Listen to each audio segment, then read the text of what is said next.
پروردگار عالم مرحوم مغفور کے درجات بلند فرمائے اور ان کی قبر کو نور ولایت اہل بیت سے منور فرمائے۔ جتنی بھی مومنین و مومنات اس جہان فانی سے کوچ کر کے میرے خالق اللہ رحمان اللہ رحیم اللہ تجھے واسطہ ذکر اہل بیت کا، ان سب کی قبروں کو نور ولایت سے منور فرما، عذاب قبر فشار قبر تنگی قبر سے محفوظ فرما، ان کے درجات بلند فرما، اعلیٰ علیین میں جگہ عطا فرما، تمام پسماندگان کو صبر جمیل عطا فرما۔ میرے اللہ تجھے واسطہ محمد و آل محمد کا دعاؤں کی عظیم دعا اور سردار دعا کہ ہمارے وارث حقیقی اس مجلس اعزا کے حقیقی بانی امام زمن کے ظہور پر نور میں تعجیل فرما، ہمیں اپنے امام کی حقیقی معرفت حاصل کرنے کی توفیق عطا فرما، امام زمانہ کا حقیقی منتظر بننے کی توفیق عطا فرما۔ جتنی بھی مومنین مومنات پریشان حال ہیں خصوصاً سیلاب زدگان، میرے کریم مالک رحمان اللہ اپنی مخلوق پر خود رحم فرما، ہر ایک کی مشکل آسان فرما، ہر مصیبت زدہ کی مصیبتیں دور فرما، جو کسی مشکل میں گرفتار ان سب کی مشکلات کا خاتمہ فرما، عزاداران امام حسین علیہ السلام کی خود حفاظت فرما، زائرین امام حسین علیہ السلام کی خود حفاظت فرما، جتنے بھی مومنین و مومنات بیمار ہیں ان سب کو شفائے کاملہ و عاجلہ عطا فرما، اور جتنے بھی بے گناہ اسیر ہیں میرے اللہ تجھے واسطہ جناب سجاد علیہ السلام کی بے گناہ اسیری کا ان سب کو جلد رہائی عطا فرما۔ میرے اللہ طلاب دینی بیٹھے میرے اللہ ہم سب کے رزق علم، رزق حلم، رزق ولایت، رزق برات، رزق ذکر اہل بیت میں اضافہ فرما، ہمیں قرآن پڑھنے سمجھنے اس پر عمل کرنے کی توفیق عطا فرما، معرفت اہل بیت کسب کرنے کی توفیق عطا فرما۔ ان سب دعاؤں کی قبولیت کے لیے اور آپ کی جتنی بھی شرعی حوائج ان سب کی قبولیت کے لیے ایک دفعہ پھر اپنی زبان کو ذکر صلوات کے ساتھ معطر فرمائے۔ اللہم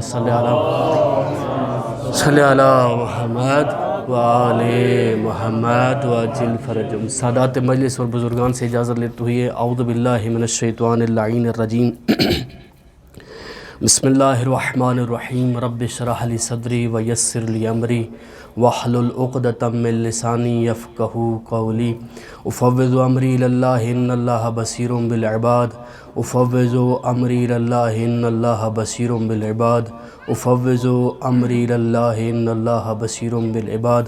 الحمدللہ الذی لا یبلغ مدحتہ القائلون ولا یحصی نعماءہ العادون ولا یؤدی حقہ المجتہدون، الذی لا یدرکہ بعد الہمم ولا ینالہ غوث الفتن، الذی لیس لصفتہ حد محدود ولا نعت موجود ولا وقت معدود ولا اجل ممدود، فطر الخلائق بقدرت ونشر ریاح برحمت ووطد بالصغور میدان ارض، ثم الصلاة والسلام علی اشرف الانبیاء والمرسلین وعلى اہل بیتہ الطیبین الطاہرین المعصومین المنتجبین، ولعنۃ اللہ علی اعدائہم من یوم ھذا الی قیام یوم الدین۔ اما بعد، بسم اللہ الرحمن الرحیم۔ قال الرحمن فی القرآن من جاء بالحسنۃ فلہ خیر منہا وہم من فزع یومئذ آمنون۔ صلوات بر محمد و آل محمد۔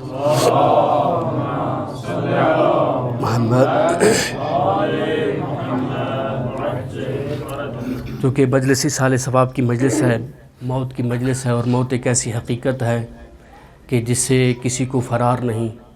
اگر کوئی بندہ فرار کرنا بھی جائے تو موت خدا کے اس کو پکڑ لیتی ہے۔ وَلَوْ كُنْتُمْ فِي بُرُوجٍ مُشَيَّدَةٍ، اگرچہ تم پہاڑوں میں چلے جاؤ لیکن یہ موت تمہیں آ کر رہے گی۔ اور آج کل تو ویسے ہی سیلاب ہمارے آیا ہوا ہے، اور ایک موت کا سیلاب ہے، بلکہ کہ جہاں پر آپ دیکھ رہے ہیں ویڈیوز میں بھی بچے ہیں تو ان کے والدین نہیں مل رہے، والدین ہیں تو بچے نہیں مل رہے، خاتون ہے تو اس کا شوہر نہیں مل رہا، بہن ہے تو بھائی نہیں مل رہا۔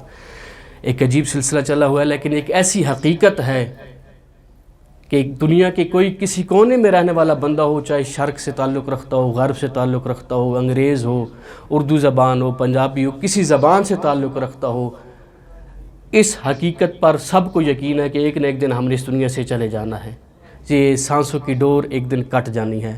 لیکن مسئلہ یہ ہے کہ یہ حقیقت ہے اور حق ہے، لیکن ہم اس کے ساتھ جو برخورد کر رہے ہیں وہ حقیقت والی اور حق والی برخورد نہیں کر رہے۔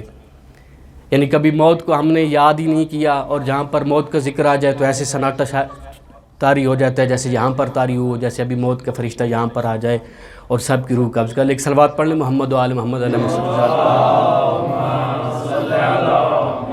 حالانکہ حالانکہ اگر روایات آپ مجھ سے بہتر جانتے ہیں، حدیث آپ مجھ سے بہتر جانتے ہیں، آپ اس طرف جائیں تو مومن موت سے عشق کرتا ہے،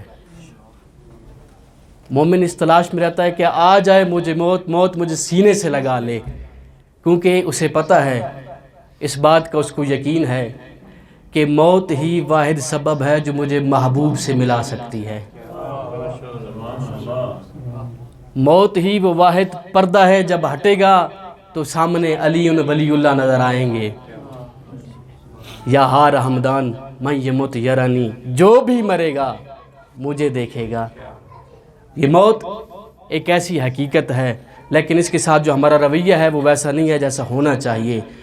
حالانکہ ولی اللہ کی نشانیوں میں سے یہ ہے کہ موت انسان کو ولی اللہ بنا دیتی ہے۔ جو بھی موت کا زیادہ ذکر کرے گا، موت کو یاد کرے گا، موت کو دل میں بسا لے گا، موت کے ساتھ انس پیدا کر لے گا، وہ زمانے میں ولی بنتا جائے گا۔ اور بڑی مثالیں پڑھی ہیں اس کی، میں اس طرف نہیں جانا چاہتا، میں ایک اور چیز بیان کرنا چاہتا ہوں کہ یہ جو آیہ کریمہ میں نے آپ کے سامنے تلاوت کی، شرف حاصل ہوا مجھے سورہ نمل کی آیت نمبر 89 کہ میرے اللہ تبارک و تعالی ارشاد فرماتے کہ من جاء بالحسنۃ فلہ خیر منہا وہم من فزع یومئذ آمنون، کہ جو کوئی بھی حسنہ لے کر آیا میرے پاس، فلہ خیر منہا، اس کے لیے اس حسنہ سے برتر کوئی چیز میرے پاس ہے، وہم من فزع یومئذ آمنون، اور روز فضا یعنی روز محشر یہ جو نیکی میرے پاس لے کر آنے والا ہے یہ مطمئن ہوگا۔ آمنون یعنی ایمان میں سلامتی والی حالت میں باقی رہے گا، عذاب اس کے نزدیک نہیں آ سکے گا۔ تو سوچنا چاہیے کہ یہ کون سی نیکی ہے کہ جس کے بارے میں اللہ ارشاد فرما رہا ہے کہ جو بندہ بھی یہ نیکی لے کر میرے پاس آئے گا اس دن کی ہولناکیوں سے یہ بندہ محفوظ رہے گا۔ اسی قسم کی ایک اور آیت ہے، میں بزرگان سے معذرت سمجھ خراشی کر رہا ہوں، زیادہ وقت نہیں لوں گا، انتہائی مختصر وقت میں انشاءاللہ کوشش کروں گا کہ یہ سارا ختم کروں۔ اسی طرح کی ایک اور آیت ہے جس میں اللہ تعالیٰ ارشاد فرماتا ہے کہ من جاء بالحسنۃ فلہ عشر امثالہا، کہ تم ایک نیکی لے کر آؤ میں تمہیں اس کے بدلے 10 نیکیوں کا ثواب دوں گا، ومن جاء بالسیئۃ فلا یجزی الا مثلہا، اور جو بھی ایک برائی لے کر آیا اسی کی مثل اس کو جزا دی جائے گی، اس کے علاوہ اس کو جزا نہیں دی جائے گی۔ قرآن یہ بیان کر رہا ہے کہ جو بھی ایک نیکی لے کر آئے گا اللہ اس کو 10 نیکیوں کا ثواب دے گا، جو ایک بدی لے کر آئے گا یا ایک برائی لے کر آئے گا اسے ایک برائی کی جزا ملے گی، ایک برائی کے علاوہ اس کو جزا نہیں ملے گی۔ تو جب یہاں پر علماء پہنچتے ہیں، مفسرین قرآن پہنچتے ہیں، وہ کہتے ہیں کہ یہ جو پہلی والی آیت ہے من جاء بالحسنۃ فلہ خیر منہا، وہاں پر اللہ کچھ اپنا اور قانون بتانا چاہ رہا ہے، یہاں پر اللہ اپنا کچھ اور قانون بتانا چاہ رہا ہے۔ اس آیت میں کہ من جاء بالحسنۃ فلہ عشر امثالہا، کہ جو بھی میرے پاس ایک نیکی لے کر آیا اللہ اس کو ایک نیکی کے بدلے 10 نیکیوں کا، یہ 10 نیکیوں کا بھی ایک اشارہ اور استعارہ ہے، کنایہ ہے، 10 نیکیوں کا ثواب دے گا، اور جو بھی ایک بدی لے کر آیا یا ایک برائی لے کر آیا اسے ایک برائی کی جزا دی جائے گی۔ یہاں پر اللہ اپنا قانون رحمت بتا رہا ہے کہ میں اتنا کریم ہوں، اتنا رحیم ہوں کہ میرا بندہ اگر ایک نیکی لے کر آئے گا تو میں 10 نیکیوں کے برابر اس کو جزا دوں گا، اور اگر وہ برائی لے کر آیا تو ایک ہی برائی کی جزا ملے گی، اس سے زیادہ اس کو جزا نہیں ملے گی۔ تو یہاں پر تو یہ اللہ اپنا قانون رحمت بتا رہا ہے۔ تو جو پہلی آیت میں نے آپ کے سامنے جسے موضوع کلام اور موضوع سخن قرار دی، اس میں اللہ تعالیٰ کون سا قانون بتانا چاہ رہا ہے؟ ایک صلوات پڑھے محمد و آل محمد کی ذات پر، تو میں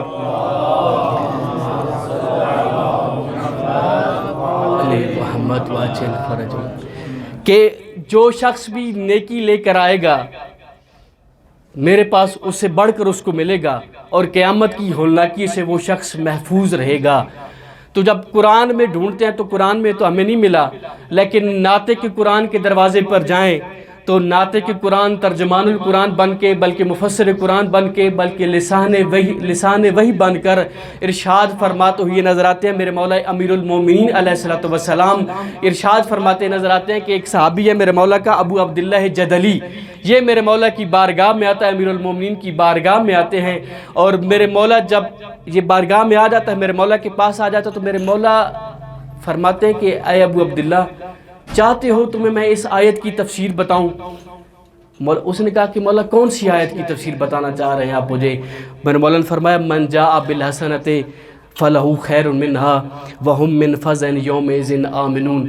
اس آیت کی میں تمہیں تفسیر بتانا چاہ رہا ہوں کہ اللہ تعالیٰ کی ذات ارشاد فرما رہی ہے کہ جو بھی میرے پاس نیکی لے کر آئے گا، حسنات کی بات نہیں، ایک حسنہ کی بات ہے، حسنات کی بات نہیں، حسنہ لے کر آئے گا، میرے پاس اس سے بڑھ کر اس کو میں دینے کے لیے تیار ہوں گا، اور قیامت کے دن وہ ہولناکیوں سے محفوظ رہے گا۔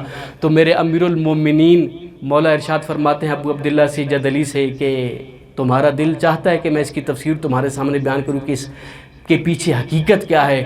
تو ابو عبداللہ نے کہا کہ مولا میں آپ پر قربان جاؤں، اسی حقیقت کے لینے کے لیے تو میں آپ کی خدمت میں آیا ہوں، اسی معرفت کو تو لینے کے لیے میں آپ کی خدمت میں آیا ہوں۔ تو میرے مولا فرماتے ہیں کہ الحسنۃ حبنا اہل البیت، وہ حسنہ جو اللہ تعالیٰ کی ذات اس آیت شریفہ میں ارشاد فرما رہی ہے وہ ہم اہل بیت کی محبت ہے۔ اور اسی آیت کو جب آپ سورہ نمل میں جا کر دیکھیں گے تو اس کی اگلی آیت ہے کہ وَمَنْ جَاءَ بِالسَّيِّئَةِ فَكُبَّتْ وُجُوهُمْ فِي النَّارِ، کہ جو بھی سیئہ لے کر میرے پاس آیا اس کو جہنم میں اوندے منہ ڈال دیا جائے گا۔ پھر میرے مولا فرماتے ہیں کہ وَالسَّيِّئَةُ بُغْضُنَا، اور اس سیئہ سے مراد ہم اہل بیت کا بغض ہے۔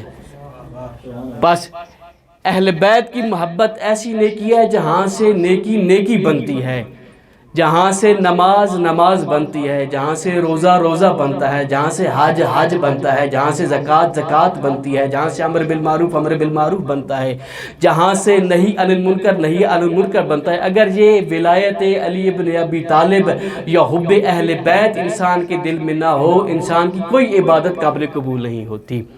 اور اسی طرح ایک اور روایت میں میرے مولا ارشاد فرماتے ہیں کہ ابو امامہ باہلی سے ارشاد فرماتے ہیں کہ رسول خدا ارشاد فرما رہے ہیں کہ ان اللہ خلق الانبیاء من شجر شتیٰ، کہ اللہ نے تمام انبیاء کو مختلف درختوں سے خلق کیا ہے۔ یہ تمام انبیاء کی خلق کی حقیقت بھی رسول بتا رہے ہیں کہ اللہ نے تمام انبیاء کو مختلف درختوں سے خلق کیا ہے۔ وَخَلَقَنِي وَعَلِيًّا مِّن شَجَرَةٍ وَاحِدَةٍ، مجھے اور علی کو ایک ہی شجرے سے خلق فرمایا ہے۔ فَأَنَا أَصْلُهَا، میں اس درخت کی اصل ہوں، وَعَلِيٌّ فَرْعُهَا، اور علی اس درخت کی فرع ہے۔ وَفَاطِمَةُ لِقَاؤُهَا وَالْحَسَنُ وَالْحُسَيْنُ ثِمَارُهَا، فاطمہ اس کا تنا ہے، اس کی شاخ ہے، وَالْحَسَنُ وَالْحُسَيْنُ ثِمَارُهَا، اور حسن اور حسین اس کے پھل ہیں۔ وَأَشْيَاؤُنَا أَوْرَاقُهَا، اور مولا رسول خدا ہمیں نہیں بھولے اس مقام پر بھی کہ درخت بن رہا ہے، اس کی اصل میں ہوں، اس کی فر جناب امیر المومنین علیہ السلام کی ذات ہیں، اس کے شاخ جناب فاطمہ زہرا سلام اللہ علیہ، اس کے میوے جناب حسن حسین حسنین شریفین ہیں۔ پھر فرماتے ہیں کہ ہمارے شیعہ اس عظیم درخت کے پتے ہیں۔ اپنی عظمت کو بھی دیکھیے گا، عزادار اپنی عظمت کو پہچان لے تو انسان وہ عزادار کمال تک پہنچ جاتا ہے۔ مولا رسول خدا فرما رہے ہیں۔ پھر ہم سے لوگ پوچھتے ہیں تاریخ کہ لفظ شیعہ کی تاریخ کیا ہے؟ یہ تاریخ رسول خدا بتا رہی ہے کہ لفظ شیعہ کب سے چل رہا ہے۔ یہ لوگ کہتے ہیں کہ ہمارے مقابلے میں ان لوگوں نے شیعہ بنا لیا اور پتہ نہیں شیعہ کے کیا معنی اور شیعہ کس معنی میں۔ رسول ارشاد فرما رہے ہیں وَأَشْيَاؤُنَا وَرَقُهَا، کہ ہمارے شیعہ اس عظیم درخت کے پتے ہیں۔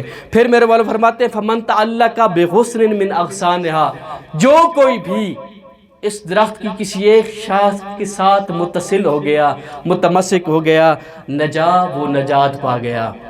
وَمَنْ زَاغَ هَوَا، اور جو بھی متمثل نہ ہو سکا، متمسک نہ ہو سکا، متوسل نہ ہو سکا، وہ ہلاک ہو گیا۔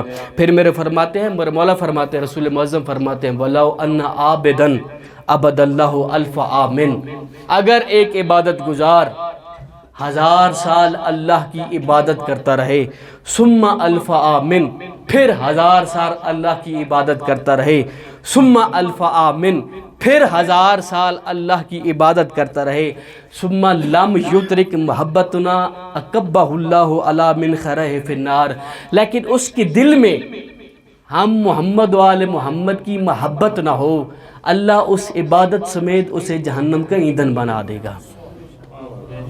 یہ ولایت علی بن ابی طالب ایک ایسا حسنہ ہے کہ جو اس دنیا میں بھی انسان کو چین دیتا ہے، سکون دیتا ہے، قیامت کے دن بھی سکون دے گا۔ اور وہ حدیث تو آپ نے پڑھی ہوگی کہ ہماری محبت 7 عظیم مقامات پر نفع دے گی، اور یہ بھی ایک استعارہ استعمال کیا ہے اہل بیت علیہ الصلوۃ والسلام نے، اور سارے کے سارے جو مقامات گنوائے ہیں وہ سارے موت کے بعد کے مقامات ہیں۔ توجہ کیجئے گا، نقطہ دینا چاہ رہا ہوں کہ سارے اس فرمان ذیشان میں جو فرمایا کہ احوالہن عظیمہ، کہ جن کی ہولناکی بڑی عظیم ہے، یہ سارے موت کے بعد کے مراحل ہیں۔ مولا اس دنیا میں کوئی مشکل نہیں آئی ہے ہمیں، مولا فرماتے ہیں یہ جتنی مشکل ہے نا یہ اس مشکلات سے کم تر ہیں، اور جب بھی یہ مشکل تمہارے سامنے آ جائے نا، یا علی مدد کہو، مشکل خود بخود دور بھاگ جائے گی۔ ہماری محبت جہاں ان ہولناک جگہوں پر فائدہ دے سکتی ہے تو یہ دنیا کی مشکلیں تو کوئی مشکلیں ہی نہیں ہیں، یہاں تو بدرجہ اولیٰ یہ فائدہ دے گی۔ صلوات پڑھ لیں محمد و آل محمد کی ذات پر۔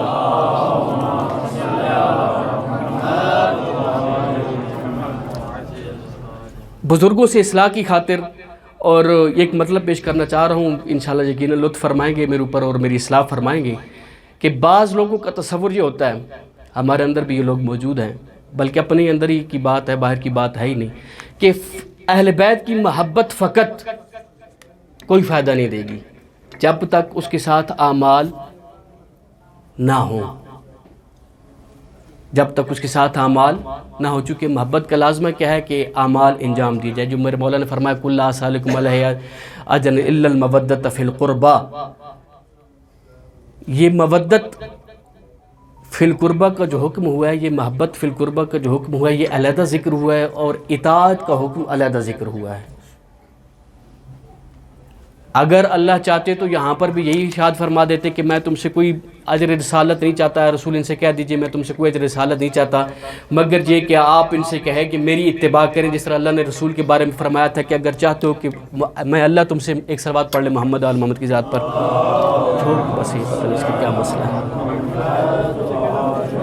تھوڑا سا صلوات پڑھ تو یہ آگے تشریف لیں۔ اللہم صلی علی محمد۔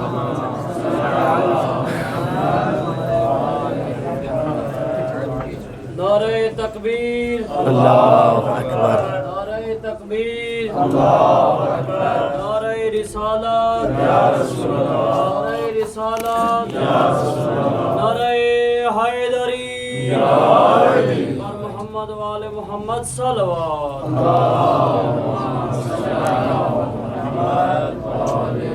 جس طرح اللہ نے اپنے حبیب سے کہا کہ ان سے کہہ دو اگر تم اللہ سے محبت کرتے ہو تو میں محمد کی اتباع کرو، اللہ بھی تم سے محبت کرنے لگ جائے گا۔ وہاں پر اتباع کا حکم ہے، اتباع رسول کا، کہ تم اللہ کے رسول کی اتباع کرو، اللہ تم سے محبت کرنے لگ جائے گا۔ لیکن یہاں پر اللہ نے ارشاد فرمایا محمد مصطفیٰ ان سے کہہ دیجئے کُلُّ لا اسألکم علیہ اجرا الا المودۃ فی القربى، میں تم سے اجر رسالت نہیں مانگتا مگر کیا مانگتا ہوں، مودت فی القربى، کہ میرے قربا کے ساتھ، میرے اہل بیت کے ساتھ تم محبت کرو، مودت کرو۔ تو یہاں پر اللہ نے اتباع کا حکم نہیں دیا، اتباع کا حکم کسی اور جگہ پر موجود ہے۔ تو یہاں سے یہ نقطہ نکلتا ہے، آتا ہے، سامنے آتا ہے کہ اگر اللہ چاہتا تو یہ حکم دے سکتا تھا کہ میں اجر رسالت نہیں مانگتا مگر یہ کہ اتباع قربہ کرو، اہل بیت کی اتباع کرو، لیکن یہاں پر حکم ہو رہا ہے مودت فی القربہ کا۔ تو نتیجہ یہ نکلا یہاں پر، شاید بعض لوگوں کے لیے سخت بھی ہو یہ جملہ، کہ نفس الحب، خود محبت جو ہے یہ منجیون، یہ انسان کو نجات دینے والی ہے۔ اور اس کی تائید کے لیے میں ایک روایت آپ کے سامنے بیان کر دوں، میں اصلاح کے لیے کہہ رہا ہوں کہ بزرگان میری اصلاح فرمائیں گے اس بارے میں، کہ امام موسیٰ کاظم علیہ السلام کے پاس ایک صلوات پڑھ لیں جناب موسیٰ کاظم علیہ السلام کی ذات پر۔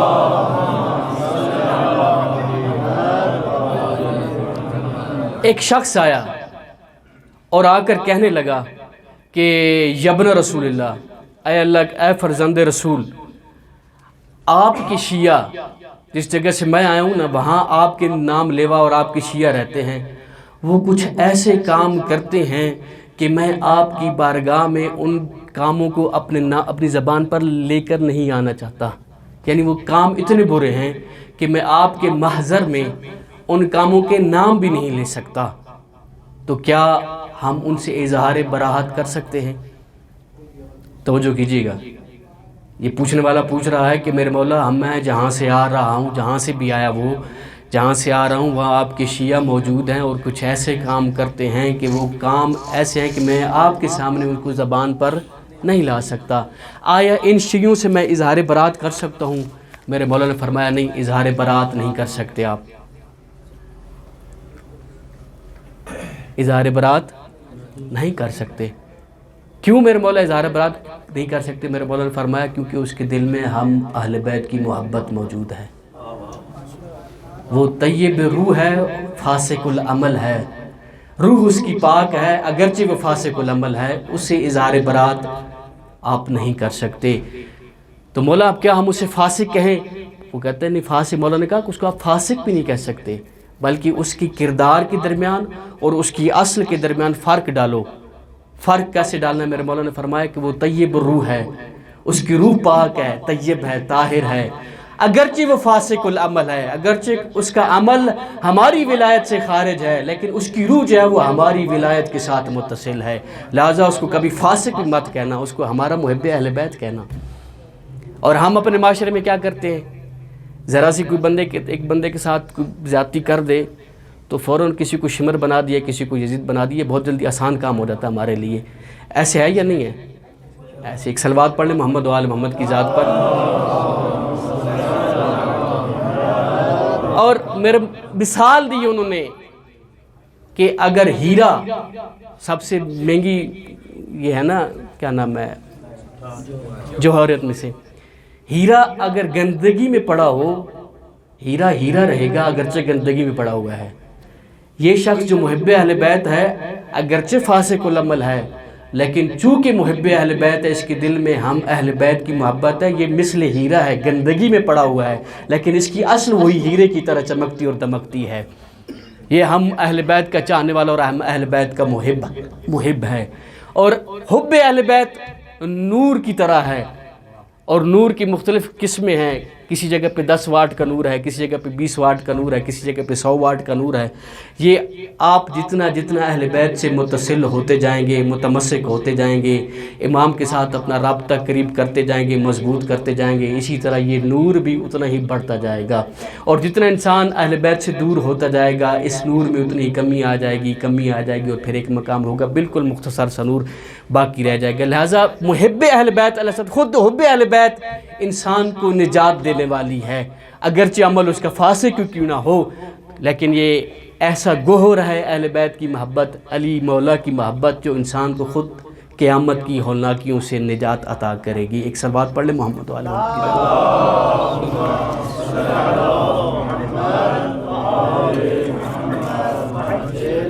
اسی حب اہل بیت پر آخری روایت آپ کے سامنے پڑھیں تو مجھے کہا گیا کہ کم پڑھنا، بزرگان بیٹھے ہیں، بزرگان کی سمع خراشی زیادہ نہیں کرنی آپ نے۔ تو حب اہل بیت کے 20 فائدے بیان کیے ایک روایت میں میرے مولا نے، 10 فائدے دنیا میں، 10 فائدے آخرت میں۔ اب آپ پہلے بتائیں مجھے کہ کون سے فائدے پہلے پڑھوں میں، دنیا والے یا آخرت والے؟ صلوات پڑھیں تو میں پڑھتا ہوں، بسم اللہ صلی اللہ۔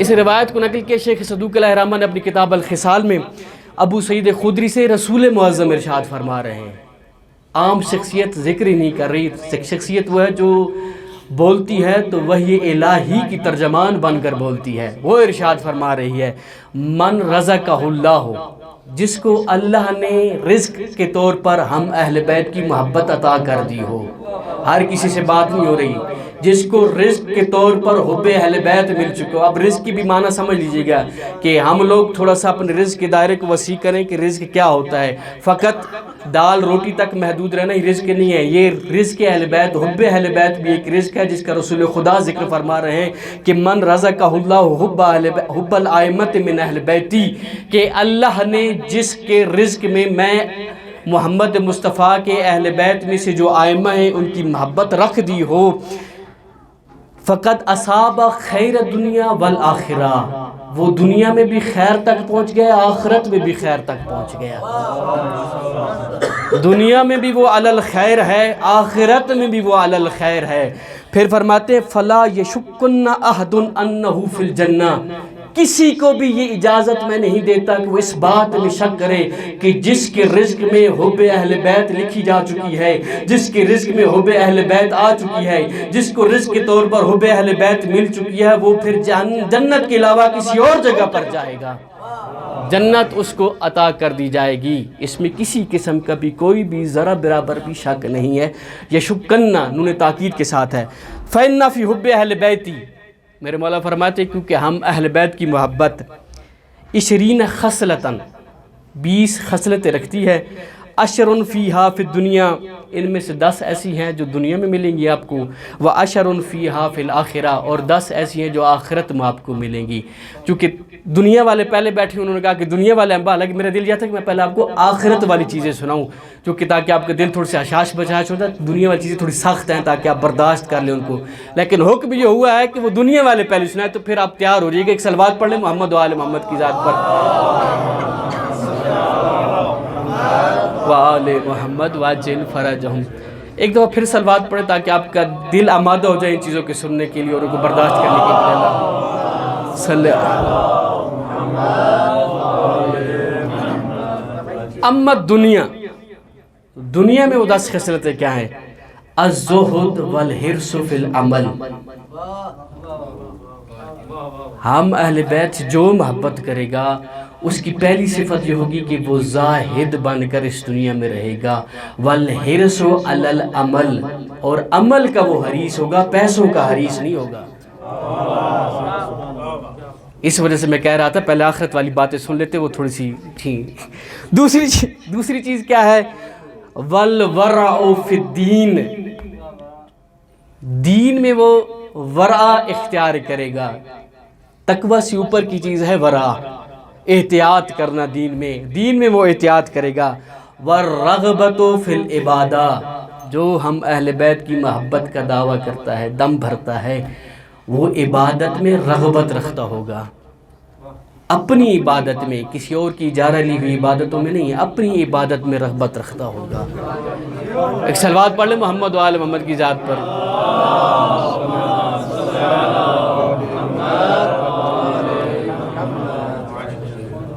الرغبۃ فی العبادہ، عبادت میں رغبت رکھتا ہوگا۔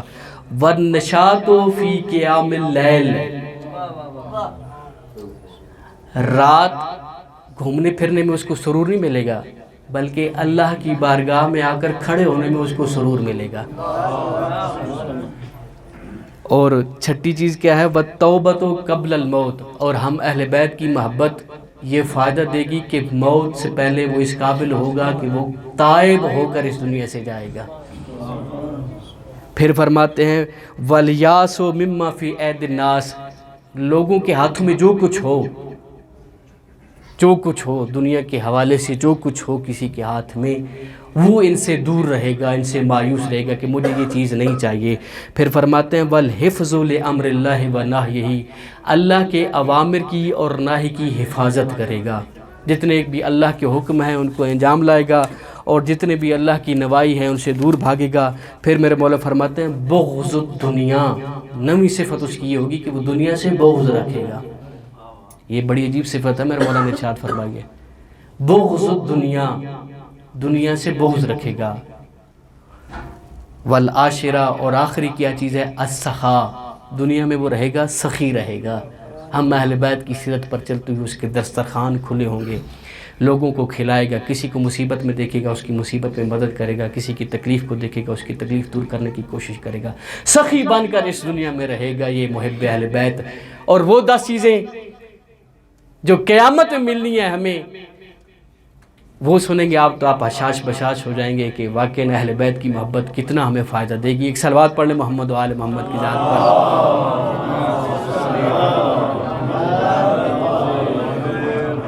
یہ 10 چیزیں سخت تھیں، میں معذرت اگر کوئی میرا جملہ آپ کی اس پہ گراں گزرا ہو۔ اب یہ 10 چیزیں سنیے گا کہ میرے مولا فرماتے ہیں کہ اما فی الآخرہ فلا ینشر لہ دیوان، اس کا نامہ اعمال نہیں کھولا جائے گا۔ جو محب اہل بیت ہوگا لا ینصب لہ المیزان، اس کے لیے میزان نصب نہیں کیا جائے گا۔ کیوں؟ کیونکہ صحیفۃ قلب المومن حب علی ابن ابی طالب، کیونکہ مومن کے صحیفہ جو ہے اس پر لکھا ہوگا کہ یہ محب علی ابن ابی طالب ہے، اس کے لیے میزان لگانے کی ضرورت ہی نہیں ہے، بلکہ مولا علی، ایک روایت میں خود ملتا ہے مولا علی خود میزان ہوں گے، اس پر ہر ایک کا عمل تولا جائے گا، اور جس کے دل میں علی علیہ السلام کی محبت ہو، جو علی کا محب ہو، اس کے لیے کسی قسم کا کوئی میزان نہیں لگایا جائے گا۔ یؤتی کتابہ بیمینہ، اس کا نامہ اعمال اس کے دائیں ہاتھ میں دیا جائے گا۔ جب دائیں ہاتھ میں نامہ اعمال ملے گا، جو بائیں ہاتھ والے نامہ اعمال کے خود بہتر جانتے ہیں کہ بائیں ہاتھ میں جو نامہ اعمال دے گا وہاں پر کیا حال ہوگا۔ دائیں ہاتھ والے مطمئن ہوں گے، بائیں ہاتھ والے پریشان ہوں گے۔ پھر میرے مولا فرماتے ہیں یکتب لہ براۃ من النار، حب اہل بیت کا، دل میں محبت اہل بیت رکھنے کا ایک نتیجہ یہ نکلے گا، ایک فائدہ یہ ہوگا کہ اس کے لیے جہنم کے ایندھن سے براءت لکھ دی جائے گی، جہنم کی ایندھن اس پر حرام ہوگی، جہنم کی آگ اس کو چھو نہیں سکے گی۔ وَيُشَفَّعُ فِي مِئَةٍ مِّنْ أَهْلِ بَيْتِهِ، اور یہ دیکھیے کمال ہے، وہ لوگ اور ہوں گے جو شفاعت کے لیے بھاگتے پھریں گے کہ مولا رسول خدا ہماری شفاعت کریں۔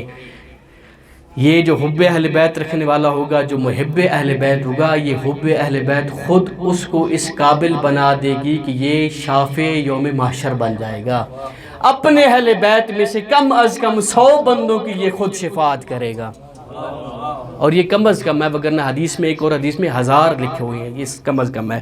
پھر میرے مولا فرماتے ہیں وَيَنْظُرُ اللَّهُ عَزَّ وَجَلَ إِلَيْهِ بِالرَّحْمَةِ، اللہ تبارک و تعالی اس کی طرف جب بھی دیکھے گا نا رحمت بھری نگاہ سے دیکھے گا، جب بھی اس پر نظر کرم کرے گا، نظر رحمت ہوگی، نظر کرم ہوگی۔ پھر فرماتے ہیں وَيُتَوَّجُ مِنْ تِیجَانِ الْجَنَّةِ، حب اہل بیت رکھنے والے کے سر پر جنت کا تاج سجایا جائے گا، عام تاج نہیں، جنت والا تاج اس کو دیا جائے گا۔ يدخل الجنت بغیر حساب، جنت میں بغیر حساب کے وہ داخل ہو جائے گا۔ پھر میرے مولا فرماتے ہیں طوبیٰ لمحبی اہل بیتی، خوشخبری سنا دو یہ ہم اہل بیت کے چاہنے والوں کے لیے، یہ سارے کے سارے اثرات، یہ سارے کے سارے فوائد اس شخص کے لیے ہیں کہ جس کے دل میں محبت اہل بیت ہوگی۔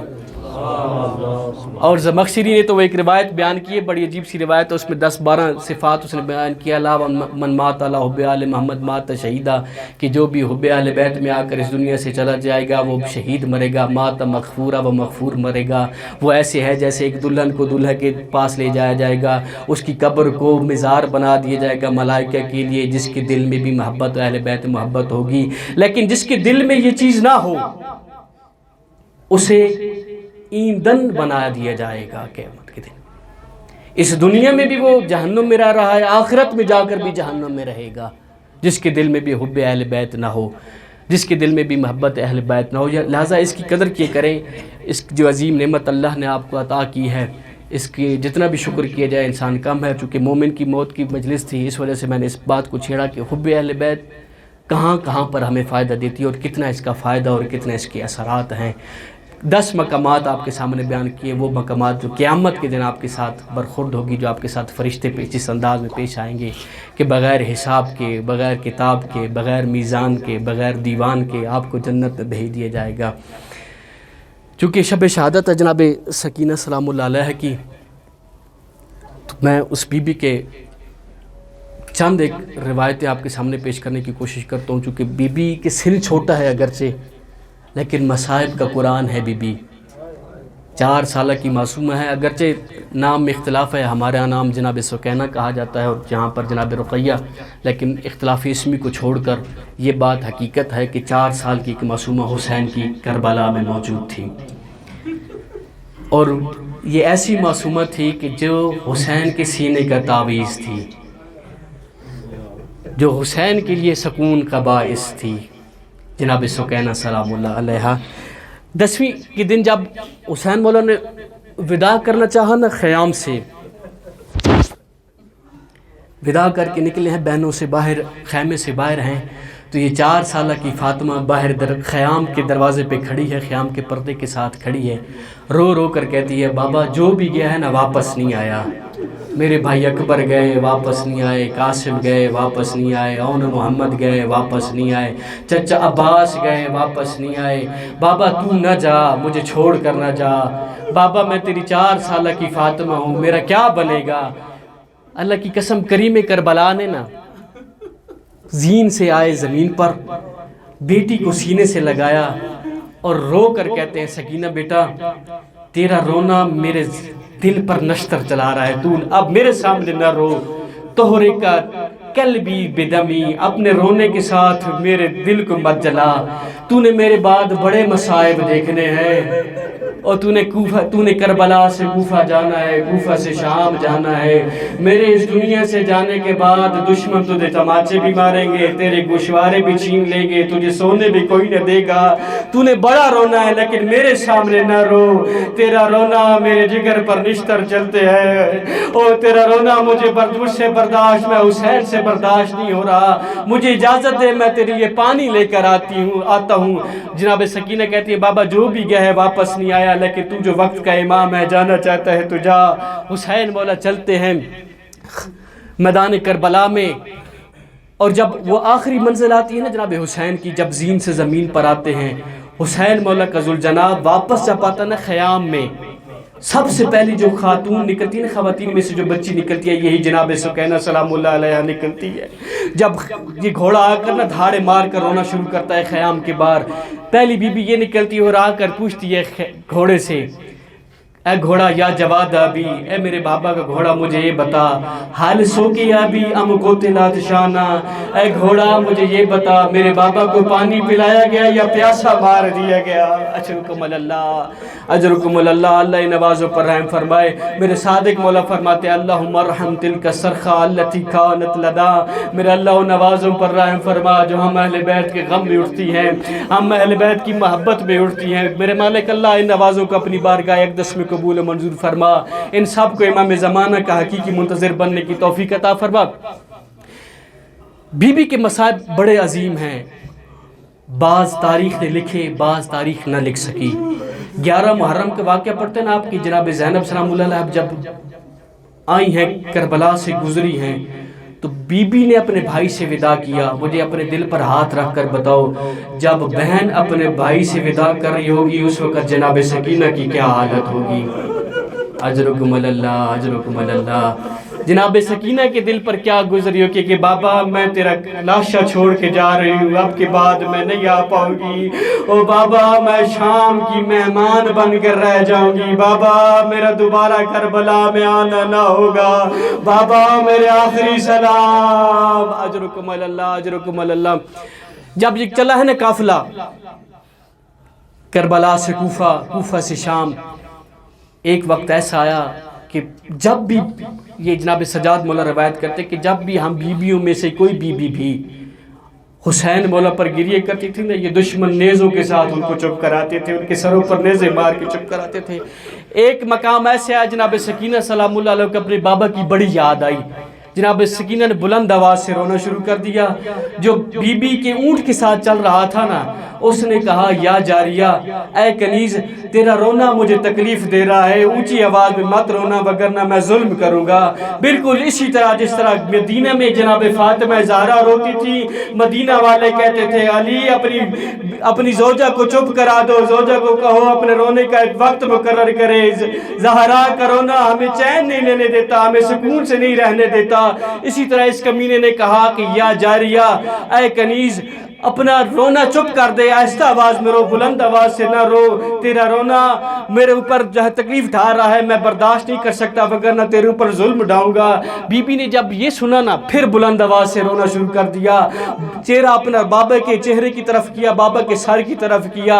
جب بی بی نے بلند آواز سے رونا شروع کیا نا، اس کمینے نے کہا یا بنت الخارجی، او خارجی کی بیٹی تجھے میں نے کہا نہیں آہستہ آواز میں رو، یہ صرف لفظ ہے جو میں نے آپ کو کہا، اس نے تماچا مار کے کہا ہوگا او خارجی کی بیٹی چپ کر جاؤ، اونچی آواز میں مت رو۔ جناب جناب سکینہ نے بیان کر کے کہا یا بتا قاتلو کا ظلمن و عدوانا، اور بابا تجھے ظلم کے ساتھ کربلا میں شہید کیا گیا، سمو کا بالخارجی، اب تجھے خارجی بھی کہہ رہے، اور بابا ظلم سے تجھے بھی مارا گیا اور ظلم سے تجھے شہید کر دیا گیا، اب یہ مسلمان خارجی بھی تجھے کہہ رہے۔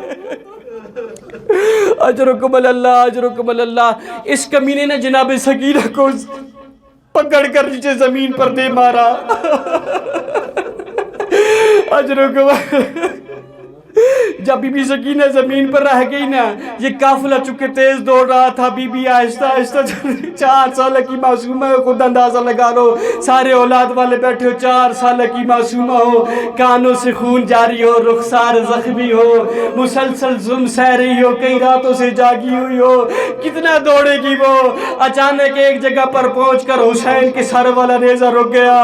جب حسین کے سر والا نیزہ رکا نا، دشمنوں نے بڑی کوشش کی کہ یہ سر والا نیزہ حرکت کرنا شروع کر دے، لیکن حرکت نہ کر سکا۔ آئے وہاں پر جہاں پر سجاد تھے، انہوں نے پشت امام پر اجر رسالت دینا شروع کیا۔ سجاد بابا سے پوچھ کر بتا، یہ نیزے والا یہ سر والا نیزہ حرکت کیوں نہیں کر رہا؟ جناب سجاد نے بابا کی طرف رخ کیا، بتا یا بتا بابا مجھے بتائے نا، آپ حرکت کیوں نہیں کر رہے؟ بابا جناب حسین والا فرماتے ہیں، سجاد میری سکینہ پیچھے رہ گئی ہے اور قافلے سے پیچھے رہ گئی ہے، میری سکینہ جب تک نہیں آئے گی اور میرا سر حرکت نہیں کرے گا۔ جب جناب زینب نے یہ سنا نا کہ سکینہ پیچھے رہ گئی ہے، اونٹ سے خود کو گرایا، بھاگی پچھلی طرف کو، جا کر اچانک دیکھا کہ ایک مستور ہے جو جناب سکینہ کو اپنی گود میں لے کر سلانے کی کوشش کر رہی ہے۔ جناب زینب اس مستور کے پاس آ کر پوچھتی ہے، من انت، تو کون ہے؟ جناب وہ بی بی رو کر کہتی ہے، زینب مجھے پہچان، میں تیری ماں زہرا ہوں، اور جب سے تم لوگوں نے کربلا چھوڑی ہے، کوفہ چھوڑا ہے، میں تمہارے ساتھ سفر کر رہی ہوں۔ حسین کا جو یتیم بھی گر کر مر جاتا ہے، میں خود اس کی اپنے ہاتھ سے قبر بناتی ہوں۔ اجرکم اللہ، اجرکم اللہ۔ ایک منزل اور، جب یہ قافلہ پہنچا نا زندان میں، شام کے وقت یہ سارے چھوٹے چھوٹے معصوم بچے دروازہ زندان پر آ جاتے تھے۔ شام کے لوگ جو اپنے بچوں کو ہاتھ میں لے کر رات کے کھانے کا سامان کر کے جا رہے ہوتے تھے نا، یہ چھوٹے چھوٹے بچے آ کے جناب زینب سلام اللہ علیہ سے پوچھتے تھے، ہیں پھوپھی اماں، یہ جس طرح شامی اپنے گھروں کو جا رہے ہیں، کیا کبھی ایسا وقت آئے گا کہ ہم بھی اپنے گھروں کو واپس لوٹیں گے؟ جناب سکینہ بھی یہی سوال کرتی تھی سجاد سے، سجاد یہ جو پرندے ہوا میں حرکت اڑ رہے ہیں، یہ شام کو اپنے اپنے آشیانے میں چلے جاتے ہیں، کیا ایسا وقت آئے گا ہم بھی اپنے گھروں کو لوٹ جائیں گے؟ سجاد رو کر کہتے ہوں گے، زین سکینہ ہم تو لوٹ جائیں گے، تیری قبر یہی بنے گی۔ اچانک نہ ایک رات بی بی نے رونا شروع کیا، بابا کو یاد کر کے بڑا روئی بی بی کو دیکھ کر ساری بیبیاں رونے شروع ہوئی۔ جب یہ رونے کی آواز یزید کے کانوں پر پہنچی نا، اس لئی نے ایک غلام کو بھیجا کہ جاؤ پتہ کرو زندان میں کیا ہوا ہے کہ بیبیوں کا رونا، اونچی آواز میں رو رہی ہیں بیبیاں، یہ کوہرام کیوں برپا ہے؟ تو غلام نے آ کر کہا کہ ایک 4 سالہ کی معصوم ہے، وہ بابا بابا کر کے رو رہی ہے، اسے بابا کا سر چاہیے۔ اس کمینے نے بابا کا سر دیا۔ بابا کا سر جب جناب سکینہ سلام اللہ علیہ کے سامنے آیا نا، جناب سکینہ نے بابا کے سر کو اپنے سینے پر رکھا، سر سے وہ رومال ہٹا کر بابا کے ساتھ چند بین کیے، یا بتا من قطع وریدک، او بابا مجھے یہ بتا تیری گلے کی گردن کی رگیں کس نے کاٹی؟ یا بتا من ایتمنی علی صغر سنی، او بابا مجھے یہ بتا مجھے چھوٹی عمر میں یتیم کس نے کیا؟ او بابا مجھے یہ بتا تیری داڑھی کو خون سے رنگین کس نے کیا؟ او بابا تیرے بعد ہمارا کیا بنے گا؟ اس کی بات چھوٹی ہے نا، معصومہ ہے، 4 سالہ کی معصومہ ہے، جن کی چھوٹی چھوٹی اولاد ہے۔ جب آپ مدتوں بعد گھر جائیں نا، یہ سارا دن کے تھکے ہارنے کے بعد گھر جاتے ہیں، تو جا کر وہ سارے اپنی پریشانیاں بتاتی ہے، بابا آج اماں نے مجھے مارا تھا۔ جناب سکینہ نے اپنے بیان پڑھنا شروع کیے، بابا تیرے اس دنیا سے جانے کے بعد نہ شمر نے مجھے تماچے مارے، بابا وہ گوشوارے جو تو نے مجھے پہنائے تھے نا وہ گوشوارے مجھے چھین لیے گئے. او بابا مجھے گھوڑوں کے ساتھ دوڑاتے رہے. او بابا جو زندان ہمیں ملا ہے نہ اس میں دھوپ آتی ہے نہ رات کو کوئی سایہ پڑتا ہے. بابا بابا کرتے کرتے بی بی کی اچانک ایک دفعہ آواز رکی. جناب سجاد آئے جناب سکینہ کے پاس. جیسے ہی جناب سجاد نے جناب سکینہ کے ہاتھوں پر ہاتھ رکھا اونچی آواز میں کہا انا للہ و انا الیہ راجعون. او پھپھی اماں میری سکینہ چلی گئی. اللہ لعنت اللہ علی القوم الظالمین وسیعلم الذین ظلموا ای منقلب ینقلبون. میرا کریم اللہ رحمان اللہ رحیم اللہ تجھے واسطہ محمد و آل محمد کے مصائب کا جس مرحوم و مغفور کے لیے مجلس کرائی گئی ایسی ذوالفقار نقوی صاحب اور دوسری جتنے بھی افراد ان کے لیے میرا اللہ ان کی قبر کو نور ولایت سے منور فرما. اس ذکر کے صدقے میں ان کو اعلیٰ علیین میں جگہ عطا فرما. ان کے درجات متعالی فرما. جتنے بھی مومنین و مومنات اس جہان فانی سے کوچ کر گئے خصوصاً محقیر کے والدین اور جتنے بھی یہاں پر سامعین موجود ان سب کے جتنے بھی لواحقین اس جہان فانی سے کوچ کر گئے میرا اللہ ان کی قبر کو نور ولایت سے منور فرما. عذاب قبر بشار قبر تنگی قبر سے محفوظ فرما. جتنے بھی مومنین و مومنات پریشان حال ہیں سب کی پریشانیاں دور فرما. ہمارے وارث حقیقی امام زمن کے ظہور پرنور میں تعجیل فرما. میرا اللہ پاکستان پر اپنی نظر کرم فرما. اچھے حکمران عطا فرما. میرا اللہ سیلاب زدگان کی خود مدد فرما.